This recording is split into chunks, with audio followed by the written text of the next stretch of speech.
नमस्कार दोस्तों, हमारे एक और वीडियो में आपका फिर से स्वागत है। दोस्तों, आज हम जिस टॉपिक के बारे में बात करने वाले हैं वो है टाइम ट्रैवल। इसके बारे में आपने भी बहुत सुना होगा, हो सकता है कहीं पढ़ा होगा, लेकिन आज के समय में हम इस वीडियो के बारे में इसीलिए बात कर रहे हैं क्योंकि आज ही के दिन ये वीडियो इतना ज्यादा ट्रेंड में है, वायरल है और लोग सर्च कर रहे हैं कि आखिर ये टाइम ट्रैवल का मैटर आज इतना क्यों उठ रहा है। चलिए इसके बारे में थोड़ा सा आपको बैकग्राउंड बता देते हैं कि आज ये न्यूज़ क्यों इतना ज़्यादा ट्रेंड कर रहा है। देखिए, एक टिकटॉकर हैं जिनका नाम है इनो एल्रिक, जो कि एक टिकटॉकर हैं और वीडियोस बनाते हैं। इन्होंने दावा किया कि वो एक टाइम ट्रैवलर है। अब दरअसल टाइम ट्रैवलर का मतलब इजीली ये होता है कि जैसे हम एक स्थान से दूसरे स्थान तक ट्रैवल करते हैं, जाते हैं, वैसे ही टाइम ट्रैवलर इतने सक्षम होते हैं एक मशीन के नाम से, जिसको हम बोलते हैं टाइम मशीन के नाम से, कि वो एक समय से दूसरे समय, अब वो समय प्रेजेंट भी हो सकता है, पास्ट भी हो सकता है, यानी कि भूत और भविष्य कहीं भी वो आसानी से आ जा सकते हैं। इसी को बोलते हैं टाइम ट्रैवलर। सुनने में थोड़ा अजीब लगता होगा, लेकिन ये बात सच है कि बड़े बड़े वैज्ञानिक, चाहे वो आइंस्टाइन हो और बहुत से ऐसे साइंटिस्ट थे जिन्होंने भी इस बात को दावा किया कि टाइम ट्रैवलिंग पॉसिबल है। और उन्होंने ये भी दावा किया कि बहुत सारे ऐसे टाइम ट्रैवलर हैं जो अभी भी हमारे बीच में ही रहते हैं, बस हमें पता नहीं है।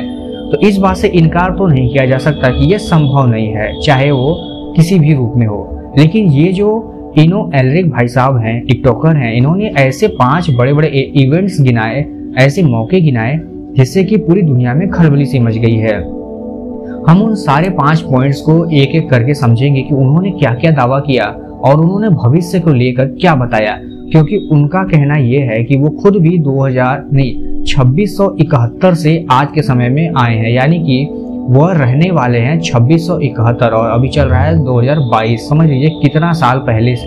उनका मतलब जन्म हुआ है और वो हमारे पास्ट में आकर हमें देख रहे हैं और हमें आज से फ्यूचर के बारे में बता रहे हैं। तो सबसे पहले हम उन सारे पॉइंट्स पे बात करेंगे जो कि उन्होंने दावा किया है अपनी एक छोटे से क्लिप में। और मजाक मत समझिएगा, इस क्लिप को लगभग 32,000 लोगों ने लाइक किया है और बहुत से लोगों ने इनको कमेंट भी किया है और उनसे पूछा है कि आखिर ये सब कब होने वाला है। और सबसे अच्छी बात यह है कि इन्होंने बिल्कुल एग्जैक्ट टाइम के साथ, सन के साथ ये बताया है कि कौन सी घटना किस डेट को होने वाली है। तो चलिए हम एक एक करके सारे घटना के बारे में पहले समझते हैं। देखिए, सबसे पहली जो घटना इन्होंने बताया है वह नवंबर 30, 2022 की ही है। उन्होंने बताया है कि नासा द्वारा जो छोड़ा गया जेम्स वेब स्पेस टेलीस्कोप है, उसको एक ऐसा प्लैनेट मिलेगा, ग्रह मिलेगा, जो कि बिल्कुल हमारे पृथ्वी जैसा ही होगा। और पृथ्वी जैसा होने का मतलब बिल्कुल पृथ्वी का ट्रू कॉपी ही समझ लीजिए, क्योंकि वहां पर इंसान रह भी पाएगा, वो सारे काम कर पाएगा जिसके बारे में आज इंसान कल्पना करता है। क्योंकि वैज्ञानिक भी मानते हैं कि एक न एक समय के बाद, चाहे वो मेटियोर के द्वारा हो या हमारे बढ़ती आबादी के जरिए ऐसा होगा कि हमारे पृथ्वी पर से रिसोर्सेस पूरी तरह से खत्म हो जाएंगे और हमें किसी और ग्रह की तलाश करनी पड़ेगी, चाहे वो मंगल हो, चांद हो, कोई भी हो, लेकिन जाना तो पड़ेगा ही। और कोशिश तो अभी से शुरू भी हो गई है। इसके अलावा उन्होंने बताया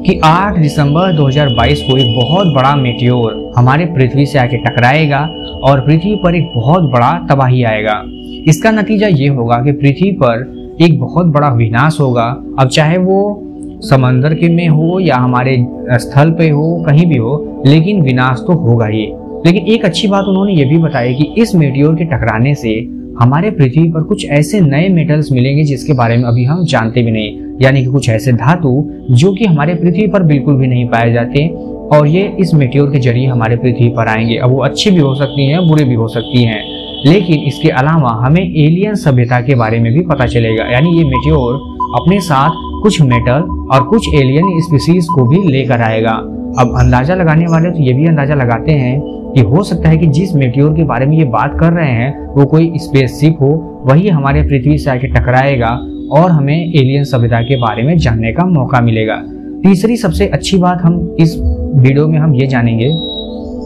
कि 6 फरवरी 2023 को उन्होंने ये दावा किया है कि कुछ ऐसे टीनेजर, यानी कि छोटे उम्र के बच्चे,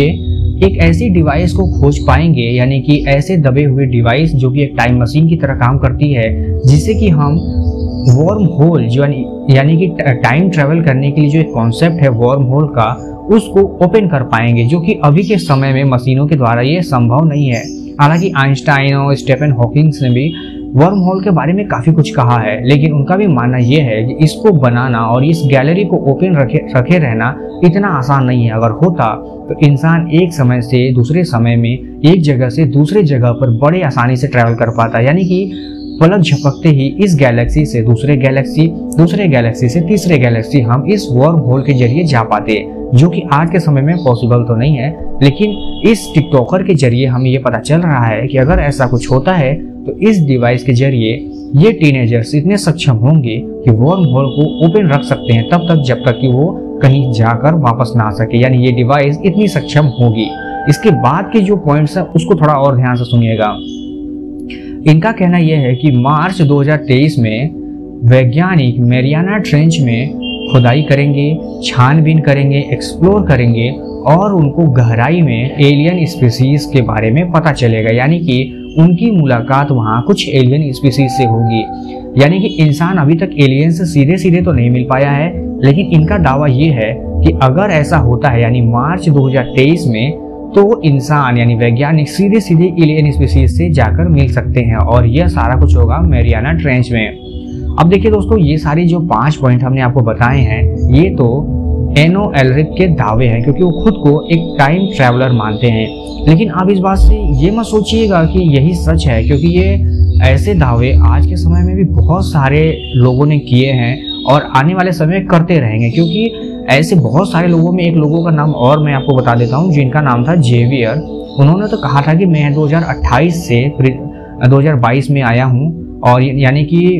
भविष्य से वर्तमान में आया हूँ, और उन्होंने बताया कि 2028 में पृथ्वी पर एक बहुत बड़ा विनाश होगा जिसमें सारे इंसान खत्म हो जाएंगे, कुछ नहीं बचेगा सिवाय बिल्डिंग और कार्स के। यानी कि 2028 में कुछ ऐसा होने वाला है इन टाइम ट्रैवलर के बातों के अकॉर्डिंग कि इंसानों की सभ्यता बची नहीं रहेगी। हालांकि कुछ ऐसा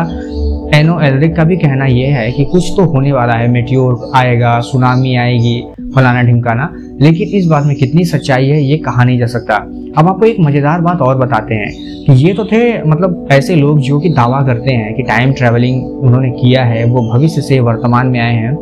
लेकिन एक दो वैज्ञानिकों ने इसको बहुत गहराई से भी समझा है, चाहे वो आइंस्टीन हो, स्टीफन हॉकिंग हो। उन्होंने उसमें से कुछ लोगों ने ऐसी पार्टीज भी अपने घर पे ऑर्गेनाइज की थी जिसमें कहा गया था कि वो पार्टीज उन लोगों के लिए थी जो कि टाइम ट्रैवलिंग कर सकते थे, और स्पेशली वो पार्टी उन्हीं लोगों के लिए थी कि टाइम ट्रैवलिंग करके वो लोग भविष्य से उस पार्टी में आके उस पार्टी को अटेंड करें, क्योंकि उस पार्टी के बारे में आम लोगों को बिल्कुल भी पता नहीं था, क्योंकि वो पार्टी बहुत बाद के समय के लिए दी गई थी। लेकिन अनफॉर्चुनेटली ऐसा कोई नहीं आया जो कि उस पार्टी में आया हो और वो टाइम ट्रैवलिंग करके आ सके। लेकिन इस बात से ये तो कहा जा सकता है कि बड़े बड़े वैज्ञानिक, चाहे वो आइंस्टीन रहे हों, स्टीफन हॉकिंग रहे हों या कोई भी रहा हो, टाइम ट्रैवलिंग को लेकर सबके दावे जो थे वो बहुत ही पुख्ता थे और वो दिल की गहराइयों से ये बात मानते थे कि हाँ ऐसा कुछ हो तो सकता है। और उन्होंने इसके लिए अलग अलग कॉन्सेप्ट दिए, चाहे वो स्पेस रिलेटिविटी का थ्योरी हो या और भी बहुत कुछ। और इस टाइम मशीन के बारे में भी उन्होंने बताया कि ऐसा कुछ बनाया तो जा सकता है जो कि हमें एक समय से दूसरे समय, एक जगह से दूसरी जगह पर पलक झपकते ही पहुंचा दे। हालांकि उनका यह भी मानना है कि ये सब तभी पॉसिबल हो पाएगा जब हम लाइट की स्पीड से ट्रैवल कर पाए, यानी कि एक ऐसी स्पीड जो कि आज के समय में तो पॉसिबल नहीं है, क्योंकि लाइट को ट्रैवल करने में कुछ पलों का ही तो समय लगता है एक जगह से दूसरी जगह तक पहुंचने में, और लाइट की स्पीड से हम आज के समय में किसी भी डिवाइस से तो नहीं ट्रैवल कर सकते। लेकिन इस बात से इनकार नहीं किया जा सकता कि यह संभव नहीं है। हो सकता है कि आने वाले 100-200 साल बाद इंसान उस स्पीड से भी ट्रैवल करना सीख जाए या कर सके, क्योंकि आज से 1000 साल पहले किसको पता था कि कोई इंसान चांद पर जाएगा, मंगल पर जाएगा, या हम रॉकेट भी बना पाएंगे। लेकिन हुआ, आज के समय में हम ऐसा कर रहे हैं, तो इस बात से इनकार नहीं किया जा सकता। लेकिन